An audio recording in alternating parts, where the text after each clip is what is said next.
A dihen arsyet pse femrat preken më shumë, apo ende është... Pikpyetja është tek gjenetika.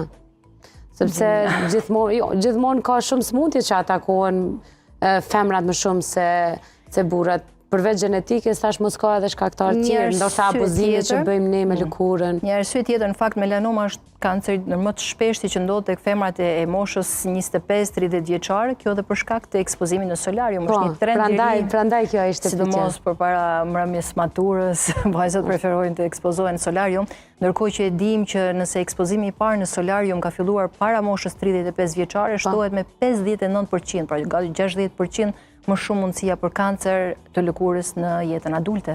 Po, kjo, sepse e kam bërë si pyetje shumë herë, po kjo pjesa e solariumit ndikon direkt pas seancës së parë, apo nëse djegët lëkura, apo cilat janë damet konkrete që solariumi na jep?